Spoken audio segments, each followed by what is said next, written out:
Hello, everybody, and welcome. I'm Jessica Abernathy, and with me today is Trisha Montgomery, and you are listening to Pets Are Family. Hi, Trisha. How's it going? Good, Jessica. How are you? I am not complaining today. Not complaining. I'm not complaining. It's a good thing. I'm going to complain though because my internet keeps going in and out here, and then I dropped my mouse on the floor and it busted. And so it's been one of those days that you just say, "Gosh, I wonder if I need to start over. Maybe get on the other side of the bed." But everything else is fine. Right. And we're such techie people. We both know that Not. I'm not You're techie. so much more technical than I am, and you have a husband who's technical. I have me. I'm not a techie person at all. It's not And my my thing. calls to you, and my calls to you and Joe. So thank you so much for your Joe. Yes. Oh my Yeah. God. Yeah. Yeah. Oh, Oh, well, it has been a week. It has been a week. A lot going on here. A lot going on here. yes, there is. There's been a lot going on. So what's going on with you down there in Florida? I am about 3 weeks out of getting my pup. I'm going to start training him, or actually training me, this coming week with the beautiful Jackie Schimmel, who is she was actually one of my Canine Fit Club certified trainers, and she was our master instructor. She's CCPDT. She is Karen Pryor, Clicker certified, many certifications behind her. So we had a talk about me getting a dog, and she said, "You know what? Even though you kind of know what you're doing, you need to be trained first before you get that dog." So this coming Sunday, I'm driving to her, and she's actually going to train me without the dog. And then she's got like a million dogs, Thea, and I think there's just a ton of them, Turbo. And so I'm going to start training myself to get ready for this dog. And then she's also going to school me on products that I need to start purchasing, what I need to start doing for my house now, and making sure that I am puppy ready. Nice. You're going to take videos for us so we can share it with everybody? I'm going to be sharing with you, Jessica, and this audience, not only going to be sharing so for training purposes, but actually some laughter here because I don't know what I'm doing. It has been quite some time since I've had a puppy. My daughter is, been a long time since Gabrielle had a baby in the house either. So this is going to be very interesting for all of us. I had been at my friend Cindy's house. We had her on our podcast, Cindy Briney, and I was just babysitting her puppies, Harlow and Mozart. And waking up every morning at 3:30, yeah, sleepless nights, I think maybe coming a little bit. So get ready for that. But I am so looking forward to doing this and actually doing things the right way, because I think even me, and perhaps even more so with me, I think I know what I'm doing. Like, oh, I Okay. know everything. I know how to do that. And I don't. I do not. And I think everyone needs to have some kind of training and setting up for success. I Yeah. don't know everything. I think that sometimes we think that we do, and it's like, well, I've had dogs before. I know what to do. But the bottom line is I don't. And I Right. think I want to make sure that I set myself up for success. And the pup, whose name is Murphy, by the way, Murphy Montgomery. Yay! I Kind love the name. I love it. Murphy. Murphy. of, so I want to make sure that we set us both up for success. And what I'm looking forward to it. And I think our audience will, I do things, not, I'm sure I'm going to do everything wrong, and Jackie will tell me that, but it's going to be interesting to be on this journey. But today we are going to be bringing on Devin DeVoue. He is with Volition Veterinary, and he is the marketing manager. And I love him. I love him. I find him incredibly fascinating. There are always stories. He shares with me the books that he's reading. He has been in the pet industry and within this profession for a little bit over 10 years. And we're talking about really pet cancer, early detection, and really finding out about him as a pet parent and learning about what pets are family, what that means to him. So let's bring him on. Yep, let's go get him. Let's go, go, go. Hello. Hi, Devin. How are you? I'm good, Trisha. I'm good. How are you today? Great. Good to see you. Good to see you. I see you got the colorful shirt going there, got the flowers, little Yeah, past. you caught me. I thought if I'm gonna show up on a podcast, I should switch out from the T-shirt that I was wearing earlier and put on something with buttons, which, as of someone who works from home, doesn't happen often. So, I put on my best button shirt for you, Trish. Just you. Why? I love that, Devin, but why buttons? Why do you want to, why do you wear, why buttons?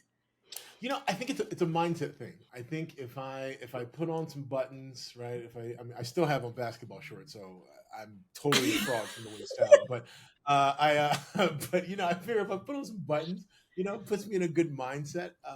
I don't know if that's true or not. I don't know if that's Okay. what is it, a placebo effect, but that's what we're running with. That's the rest of the running theory right now. So let's do it. I'm going to have to explore that a little bit further because I've never thought about that. And so the next podcast, I'm going to try a button shirt and see if So I just react differently. yeah, like like you usually see me in a hoodie or a t-shirt. That's when I'm like working in a or I'm designing something or writing something. But when I need to look presentable, I put on Yeah, my good earrings and I I love put it. on my good earrings and I put on a collared shirt. Okay, good. Then we're matching Those are then good. today. I like those. Those are Mine good. are a Those little are bit good. more jangly than yours. Jessica, what about you today? I'm the same. I'm always pretty much in a sweater. I'm pretty much the same. I'm always in a sweater and I always have earrings on. So, I got I, mistaken as a boy at a very, very young age because I always had short hair. So I always have dangly earrings on. Big, big dangly earrings always. So well, the bigger the there's better. something to be said for that though, because who is it on Bachelor in Paradise? Brandon always wears long and oh, I just admitted something. I do watch The Bachelor and Bachelor in You Paradise. just told on So yourself. You just told on yourself. Brandon on The Bachelor in Paradise actually has long dangly earrings, and he's bringing a comeback to men in earrings. What do you think about that, Devin? Men, I've got some dangly guys, I as I love call them. that. Yeah, no, I'll put those on. It's hard though because if I'm with friends, there's no real need. I struggle with finding a place to wear them. If I'm in a Okay. professional setting, it's like I don't mind. Like I don't, it doesn't bother me. But I just feel like I'm wearing a suit and I'm wearing like a whatever, and then I just got like a 9-inch cross like hanging from my left earlobe. Like what's that gonna like? What's that look like? I host I produced at Justin Hill College. We did our scholarship gala, and when the pandemic hit, we kind of panicked because we had to do an in-person event virtual. So they brought me in, and I produced the whole thing. I hosted it, and then when we did the replay, they said, "Can you come in and do the intro?" I said, "Absolutely." And so I wore a dangly earring for that, and I was putting that on I'm designing a personal portfolio website, and I'm putting that up, and I was just distracted because I talk with my head a lot, and you just see this guy. It was like a pendulum swinging, just going back and forth, Yep. and I just couldn't stop. And I said, "Yeah, no, we can't do it. We have to be strategic about where we wear dangly earrings." But I'm for them. I've got both ears pierced. I've got dangly earrings. I've got studs. I've got the gold hoops. I'm in it. I love it. Jessica gets on to me a lot because I don't sit still. And Jessica's like a statue where I am all over the map. And I have a very difficult time simply just sitting still because I want to use my hands. I want to move with my body. So I don't know if unless I'm super glued to the seat, that's the, kind of that dangling thing as well. Not the same, but earrings versus your body, I don't know. Well, you know what? So I've done a number of I don't know. I've been in maybe 20, 25 musicals and stage plays, and one of the first directors I ever had, he was like, Devin, I love your delivery. What you've got going on is really good. Can you stop moving? And I said, and I said, I didn't realize I was moving. He said, yeah, and it's something that, especially when you're on stage, you're always swaying, and you're kind of we all do it. We just don't realize it. So he taught me. He said it's vulnerable to sit still because it's just you, right? He said it's vulnerable, so just be more vulnerable, and you'll be able to sit still. or develop like little devices. So like right now, I'll be able to sit still because I've got my arms on the armrests. I'm like leaned kind of to the left, and now I can sit still. But if I had to sit up straight, I'd be bouncing. I'd look like the old remember the old DVD screensaver that would bounce from screen to screen. That's what I would look like Yep. if I tried to sit up straight right now. I do. Oh my God, Devin, you just gave us some pointers and we didn't even realize it. And I just want to point out something else. You had a very kind of a powerful, life-changing role as, what was it, Santa Claus? Was that correct? And you felt very powerful in Yeah. that. And you Okay, were a I very think I was gonna say, I think he shared that with us in a meeting that he didn't mean to, because that's just gonna come it's out public. with It's mean, public. come on now. No, it's public. Again at Chestnut Hill College, again I did like I said, I mentioned I did a ton of musicals there, and they said, and I've sang it. And we have this big. The college is really big on tradition, and so every year we have Carol Night. Carol Night's actually coming up in about a month. They usually do it the week in between Thanksgiving, like when the kids come back from Thanksgiving and before they go for Christmas, and the day before is Christmas decorating night, where each class takes a section of the college and they decorate it. They're sequestered in that section. They decorate it to their own personal liking. And then how it used to go was that they would then sort of at whenever the seniors were done, that was your timeline. Whenever the seniors were done, they would all gather all the other students and they would go then to the president's house, bang on the door, and sing Christmas carols. The next day was Carol Night, where we would have the actual singers do it, and it's a Christmas concert. And it called crescendos to Santa. And I've been there a few times. Like I said, I've sang there. It's all good. And then one day I get a call. I'd graduated 3 years before, and I got a call and said, "Hey, Devin, it's David Sampson, the music director. I was wondering if you'd be interested in performing at Carol Night." I said, "Say less. What do you want me to sing? I'm down." He said, No, you're not singing. I thought you'd be a good Santa." I said, "Me? I don't know that I'd be a great Santa for a few reasons that are pretty obvious."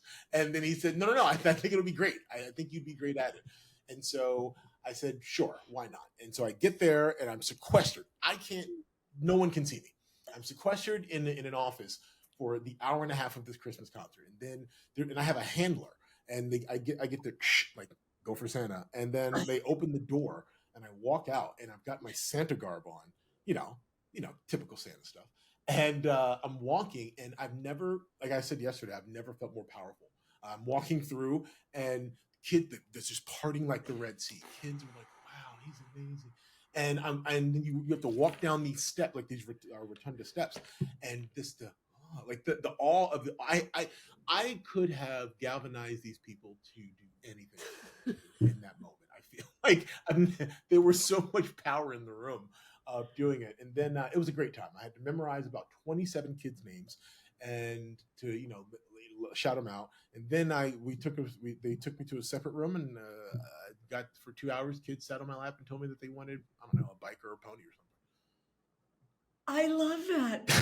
Oh my God. Thank you for sharing with us, because we heard a little bit of that yesterday, but obviously heard that more in depth today. Oh my God. Totally see you as that. I love learning more about you. Devin, tell us right now, Pets Are Family. You are with Volition Veterinary. Talk about your role at Volition Veterinary and what you guys are up to there.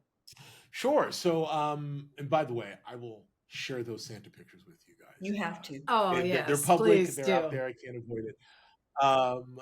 But at Volition Veterinary, I joined the team in February of 2022, and at the time, we still are. Our core is research, and as we were starting to expand our audience.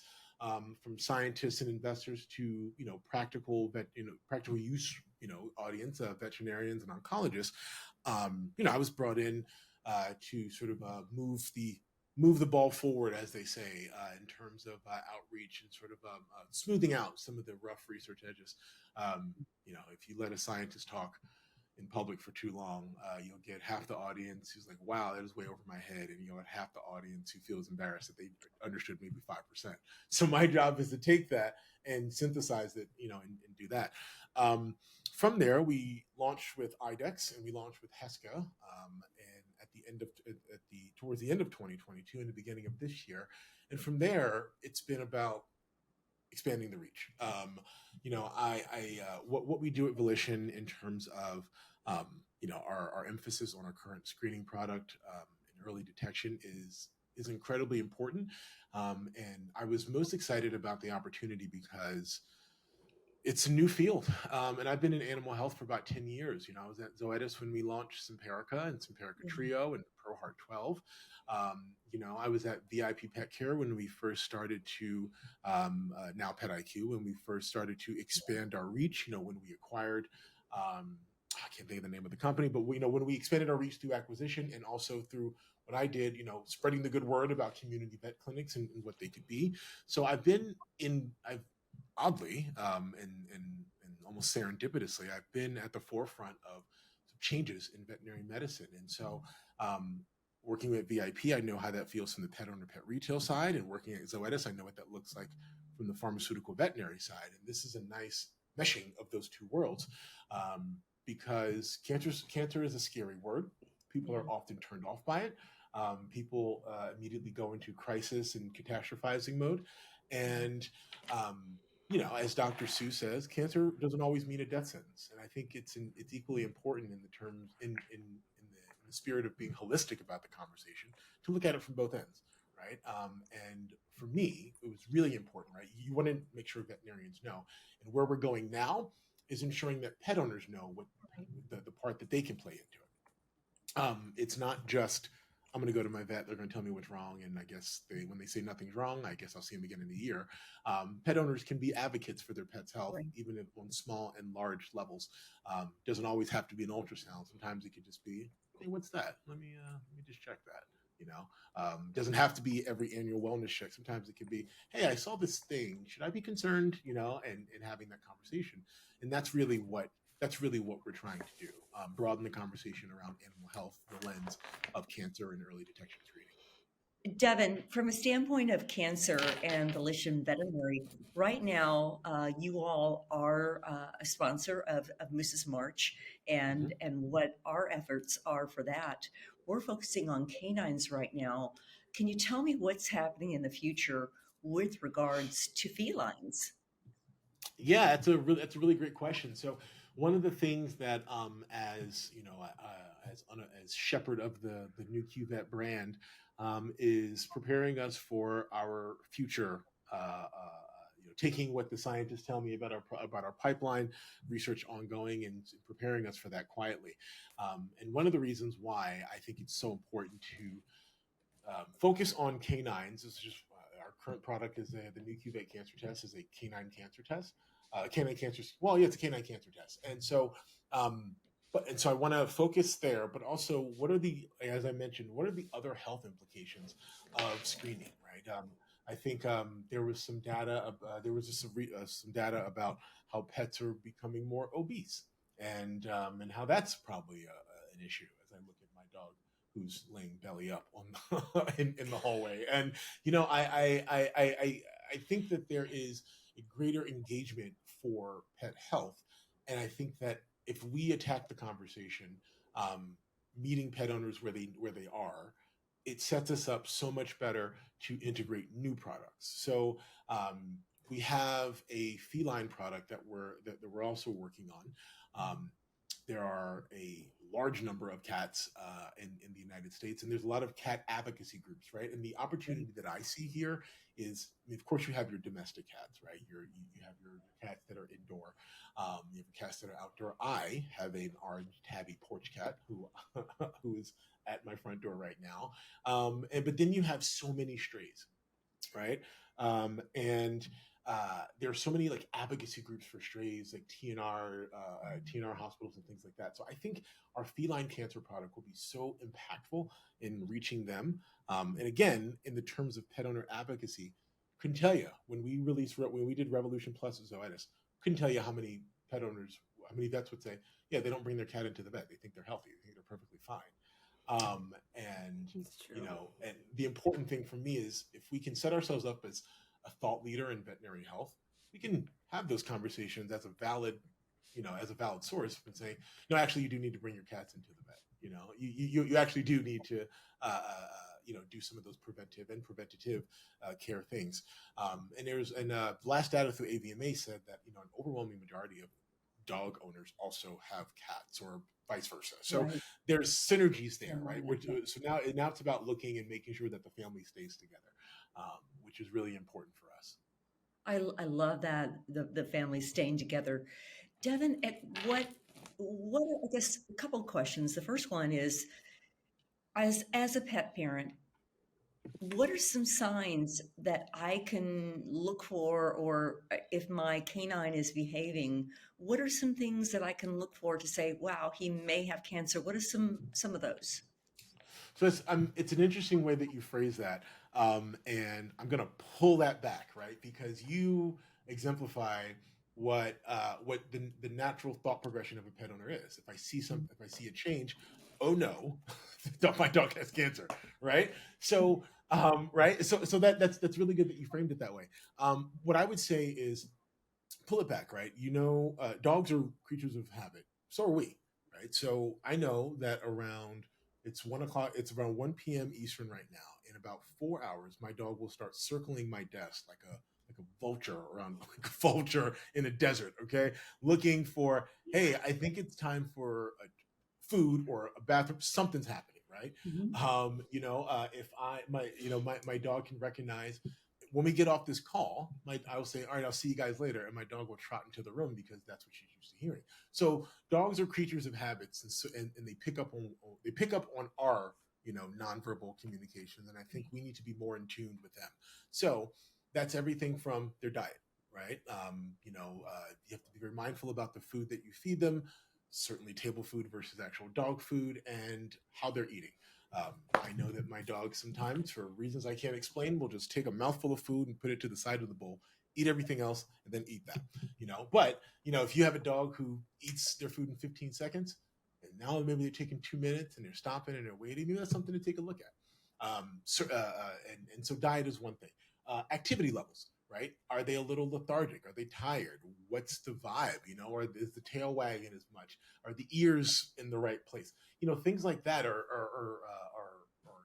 in behavioral changes are things that you can notice. Hey, something's going on. Let me monitor it for a few days and then call my vet when I need to. So I would say that I don't jump right to the dog has cancer, but in the interest of taking a look and at some of their behavioral changes, you want to monitor those things. Now for the physical, this one's pretty easy. Lumps and bumps. You want to do lumps and bump checks about once a month. If you're like me, you're constantly touching your dog and going, what's that? What did you step in? What is that? Where did that come from? Did you bump your head, et cetera, et cetera? So you want to take a look at that. Give your dog a once over. And if there's anything that you question, call your vet. I think that's the most important thing, Tricia, is that a lot of pet owners are searching online. They're searching forums for information about when they should do things. And I don't understand what this means, and I don't want to take my dog into the vet.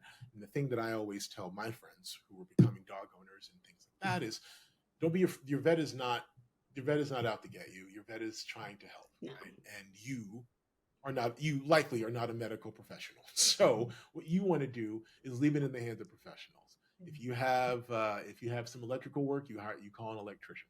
Very simple. If you got a question about your animal, take it to the vet. They're the professional. They'll be able to tell you what's going on. And the long-term ramifications far outweigh, any short-term inconvenience of having to get to the vet in a short turnaround. Right. Dr. Google's not the way to go. Yeah. No. And listen, it's so funny you say that, Jen. So we had, I did a market research project earlier this year, and I found you just jump on Reddit. There are two forums, three pet owners, ask a vet, and then veterinarians. And the stories that I would read are heartbreaking. There are people who just are absolutely lost. My vet said, or I noticed this, but what should I do? And they're sort of crowdsourcing this very impactful decisions. And I love democracy, but yikes, if my dog Ava had something going on, I'm not jumping on www.anything other than my vet's website to book an appointment. You know what I mean? Right. But I also understand where they're coming from. So I think it's a dual conversation. You know, Trisha, you asked me what we're trying to do at Volition Veterinary, and I think to add another layer to that, we're trying to bring vets and pet owners closer together. Right. We want vets to use terminology and to speak into terms that pet owners can understand.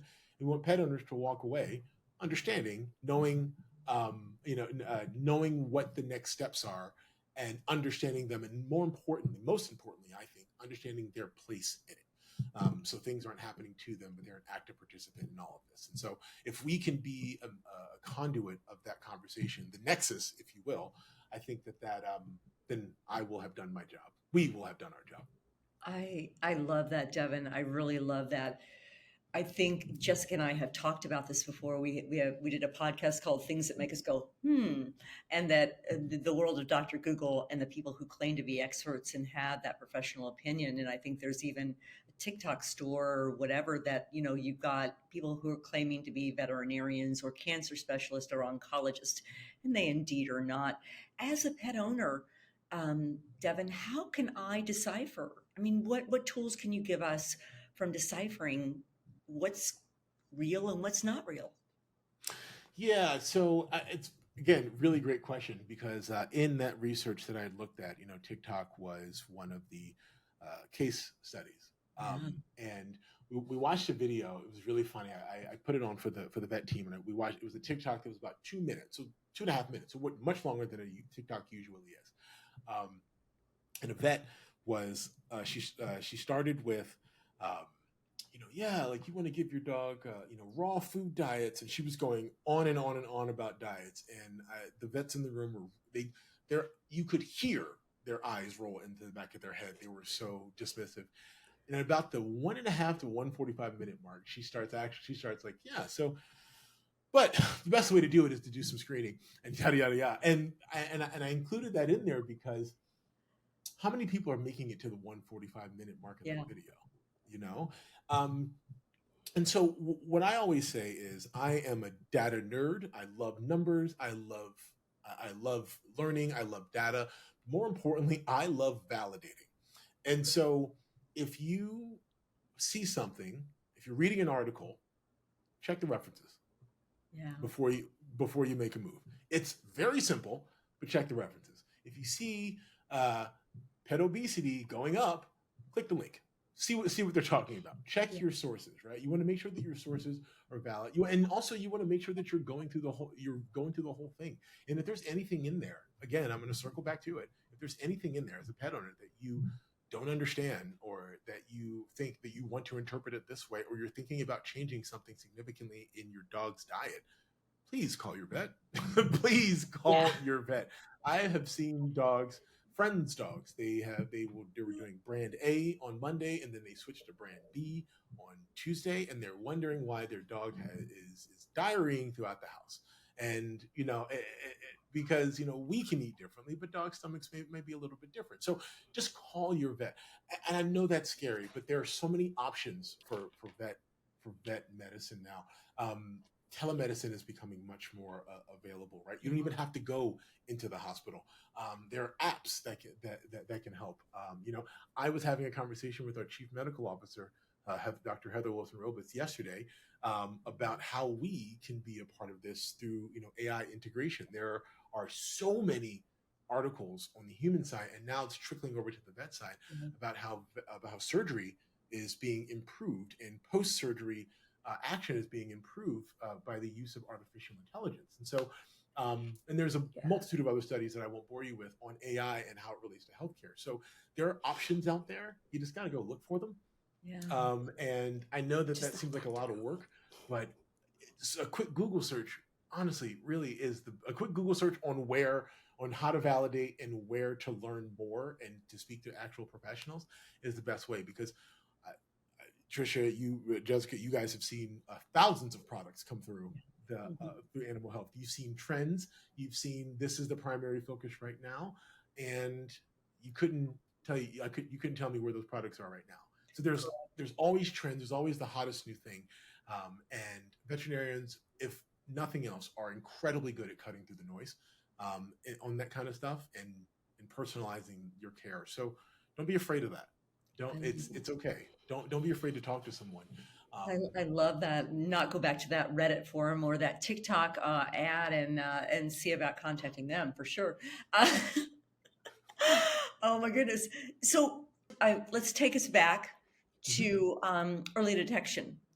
I really would like to find out, as a pet parent, when can I detect cancer? How does it work? What happens? And how do and what's my next step if there is perhaps cancer detected within my canine? So again, a great question, Trisha. You're speaking like a trooper. It's almost like you read my. It's almost like you read our materials and said, "What are the things as a pet owner that I would naturally conclude?" You're hitting on all the beats. So I'll give you a brief look at how cancer screening works. Okay.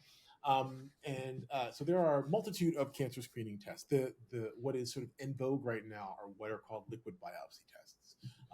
That is sort of that those are screening tests that work off of either urine or blood are most common. Saliva also can be, but that's Okay. not really what we're here. But if you Google liquid biopsy, you'll see that.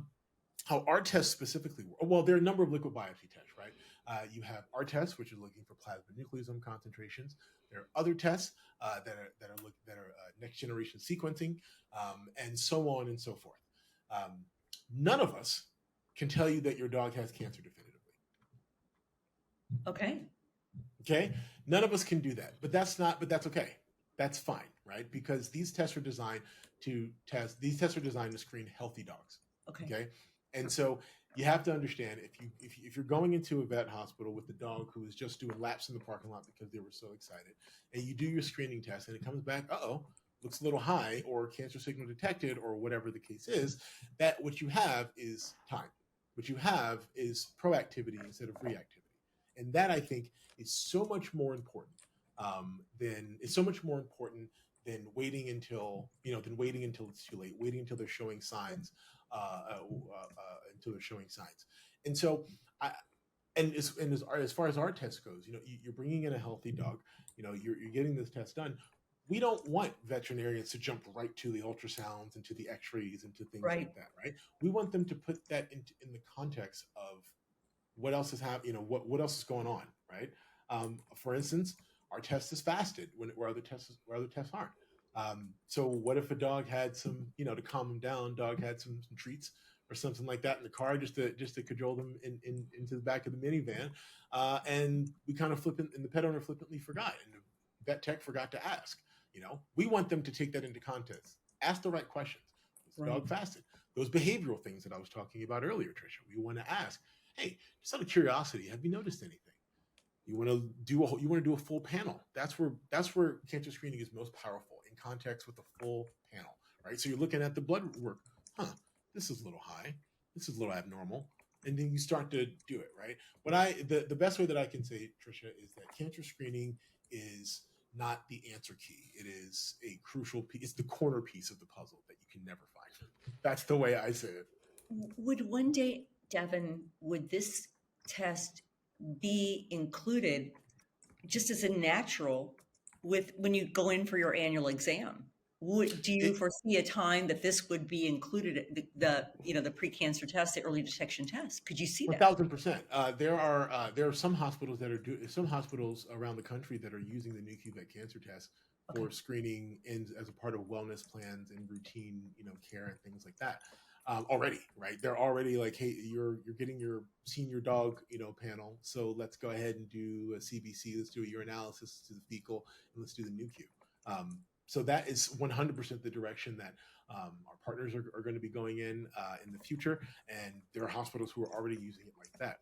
And I think that is the best use of it. I think it, as speaking to veterinarians, I think it's the best use of a cancer screening test, because again, it contextualizes it. You have a little bit more data to make the next decision, and that's what we're trying to get. We're trying to give you more data to make precise decisions around something where timing can be very crucial. And so, yeah, you absolutely can include this in wellness panels, and it's already happened. And I think it'll only grow from here. This is I mean, I could talk forever about this. I want to talk right now about Ava. Tell me about Ava. Oh, Ava, listeners, you're gonna love or hate this story. So I adopted Ava about 8.5 years ago, and um, she was not my first choice. Does she know that, Devin? Does she know I tell her every time she does something wrong. No, I'm kidding. I kid. No, so I'd gone in to I'd gone into the shelter. So I bought a house in my 8 years ago, and because that's what you do when you're an adult, I guess. And I bought a house, and Do I'm living you? in this house alone. And I said I need a dog because I'd been in animal health. If you're an eagle-eared listener, you know I said I was in animal health, but I've only had Ava for 8.5. So you're probably wondering, hey, Devin, what'd you do for for that other year and a half? Well, listeners, I lied. I lied about having a dog. I had about 300 dog names in situations that I would use so that I didn't seem like a fraud in animal health. And eventually, I said, I think I'm running out of names. It's time for me to get a dog. So I go to get Ava. We're I'm sorry. finding out so much more about you, Devin. I love this. Listen, listen. Pets are family. Family is honest with one another. Okay, Yes. okay. So I go to the. I did so much research. Actually, I went through 1,000 different animal choices. I was going to get a pig. But then they're illegal within Philadelphia city limits, which is where I live. So I couldn't do that. Livestock was out. I ran the gamut. And then I said, dude, just get a dog. It's so much easier. So I go to ACT, the Animal Control Center in Philadelphia, and I go, and I did a once around, right.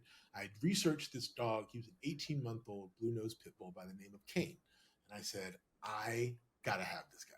So I went in. I did like 40 minutes of playtime with Kane, and I said I need this guy, but I am a measure four times cut once kind of guy, and I was like, let me sleep on it. I should have done it, but I said, let me sleep on it. So I come back 2 days later. It's a rainy day. ACT has a small parking lot. I promise you all this context is necessary. ACT has a small parking lot. They have two entrances. I come into one entrance, another car comes in the other entrance. There's one spot, and it's like rainy. I have an umbrella. I'm like, you know what? You guys got it. So I let this car go in, and then there's the longest line for adoptions. I'm like antsy. I'm like, let's go. I'm so excited. And I'm standing in front of this couple, and the guy goes, thanks for letting us go. I'm like, oh, that was you. No problem. And so we get through the line works down, and there were two adoption agents on opposite ends of the room. We both sit down at the same time. My adoption agent says, so who are you here to adopt? And with the biggest smile that I could conjure, I said, I'm here for Kane. And you hear her little keyboard clacking, and she goes, the 16-year-old Chihuahua rescue? And I said, no. This is a blue nose pit. He's in the back left. She goes, should we go through every version of Kane? And then she goes, let me just ask. So she stands up and she says, I'm sorry, what dog are you guys looking at right now? And the couple turned around as if they were in a Mentos commercial, and they go, we're going home with Kane today. And my spirit was crushed. Okay. But at that point, I'd already made the decision that I'm leaving here with something. Okay. So she said, she didn't know what to do. She said, do you want the Chihuahua? I said, ma'am, I do not want that Chihuahua. No offense to Chihuahuas, but that's not why I'm here. And so I said, okay. She goes, anybody else that you thought? I said, no, I'll take a look at Ava. And so I go to Ava's kennel, and Ava's jumping around. And again, I'm very downtrodden. And I just looked at Ava and I go, do you ever like sit? And her ears perked up, and she sat down, and she just looked at me. And I was like, all right, you're selling me. So then we go out to the play, and we play for about 10 minutes, and we're having a blast. I'm like, okay, fine. Let's get Ava, right? And so the next 3 days, I was incredibly nervous because, once you adopt a dog, now you have to have a dog. And I was so nervous. And I go to ACT on Sunday, and and I'm sitting in the waiting room, and it's so busy. And in a crowded room, Ava runs directly to me from across the room. And I was like, yep, this was the right choice. So I will say it was fate, it was luck, it was serendipity, it was all those words. She wasn't my first choice, but she was the best choice that I could have made because she's so intuitive. It's like having a non-verbal. It's like having a person in my house. We get each other so much. It's great. It really is great. What kind Ava of a picked dog? you. What kind of dog is Ava? She's a pit bull. She's also a pit bull. She's a red nose though, and she's a little bit smaller than the 18-month-old blue nose male pit bull was, but she's great. And I it was important for me because pits they're just big goofballs. They're just kind of goofy. They just want to know where the snacks, where's the toys, and where's the bed. That's kind of it. And if you can nail those three things, they kind of just hang out. They're also and they're very in tuned to emotions. Yeah. Ava I can give Ava a face, or I can just shake my head no, and she's like, got it, say less. And so we're very very locked into one another. She's great. She's been with me through a lot. And yeah, it's like she's I think she's 10 now. My vet said that she was senior last time, which we should talk about in a second. But yeah, no, she's great. She's like a puppy. Oh my God, I love that. I love that story. I love everything about that. I love you though too. So I 100% true story. And I'll add a post credit scene onto that, um, because I was so like nervous around this time. For the first 6 years that I had Ava, I got her adoption day wrong every single day. It's July 10th, and I said, and I would celebrate. I mean, I would have cakes. I'd get her a little party hat, July 12th every year. And I went to go look at some paperwork one day, and I said, "Is that the 10th? Huh? Look at that." So this year we celebrated proper on July 10th. Aw, well, that's you know cute. what? You have 364 unbirthdays and only one Oh, birthday. So then why not right. have an unbirthday on those 364 days? In my opinion, you can celebrate Uh, every day. Honestly, I at least owe her 8 months of actual birthday dates, because for the 6 or 7 years that I got it wrong. I love it. Oh my God. Devin, this has been delightful. First of all, we're so honored and happy that you all are one of our partners, one of our sponsors, Volition Veterinary, for Moose's March. That is our charity for pets or family. Moose passed away of stage 4 lymphoma, May 14th of 2022, and we're really focusing on early detection and giving more quality and hope and time with our loved ones and those pets, and making sure that we can find out early and give them some, you know, provide more resources for them. So for that, we're so thankful for you and your team at Volition Veterinary. Gosh, learning more about you, it was fantastic. Just loved it. Loved everything about it. Volition Veterinary is one of our partners, our sponsor for Moose's March, and we are focusing on early detection and providing support to pets and their people in need. Tell me, Devin, how can people get a hold of you if they want to learn more about this free cancer test? How can they find more about Volition Veterinary Company and maybe contact you if they have questions? Absolutely. So I want to say thank you for having me. I love talking about this cause because I think early cancer screening is a new it's a new space. It's a new opportunity. But it is so important and it's so impactful and it could change so many lives. And I say that, adopt it into your routines. Like I said, continue to use it with wellness, with other wellness blood panel work that you're doing. If you're vets, if you're a pet owner, go out and ask your doctor about it, and learn more. Where can you learn more? Well, you could follow us on Instagram at Volition Veterinary. You could follow us on LinkedIn as hold on Volition Veterinary. Um, uh, and there, you can learn anything from some tips. We've got some really really fun stuff coming up for Pet Cancer Awareness Month, where we're going to go every week. We're going to go through a different machination or a different area of cancer. We're going to dispel myths.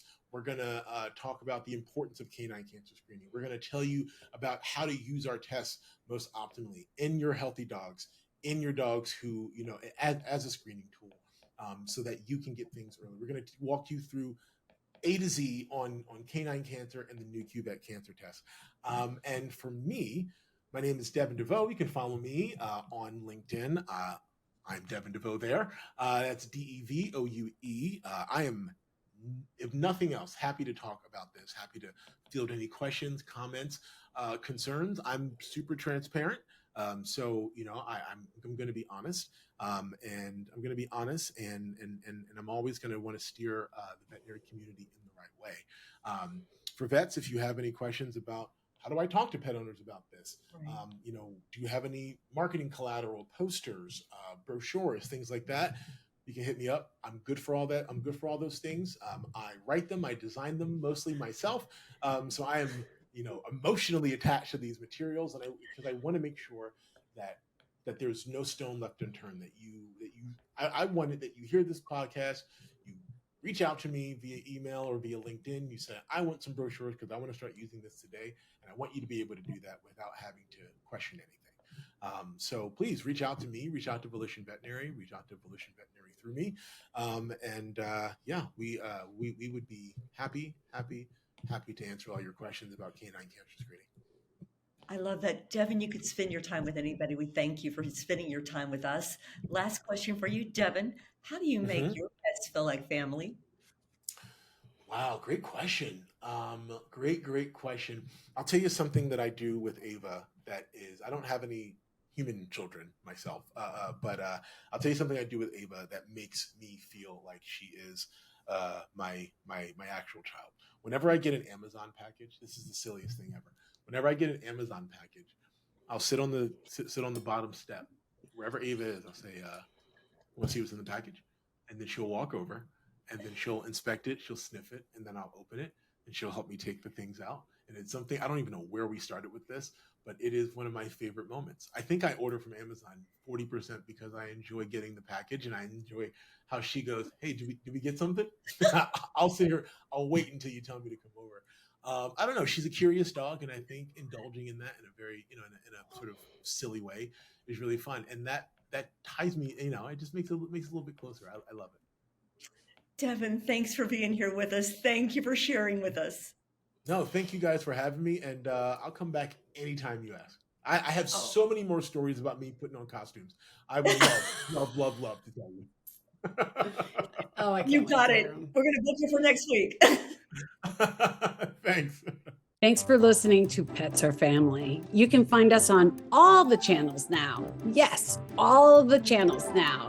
So make sure you share us with your friends, your families, and your coworkers, and anybody that has a pet. Make sure you like us, give us your feedback, tell us if anything that you want us to talk about, all that fun stuff. You can reach me at jessica@petsourfamily.net or trisha@petsourfamily.net. Thank you for everything that you guys do, but make sure you like us, subscribe, check us out on YouTube. You can always see what we're up to. And we want to thank all of our sponsors, all of the people that support us. We love every one of you, and we can't thank you enough. And remember, check out Moose's March. We're doing a big webinar on November 2nd, and we want everyone to come. We're going to be talking about pet cancer, and we have some amazing folks that are going to be doing this webinar. So come check us out, moosesmarch.com, moosesmarch.com. Come check us out. Talk to you guys soon. We'll see you next week.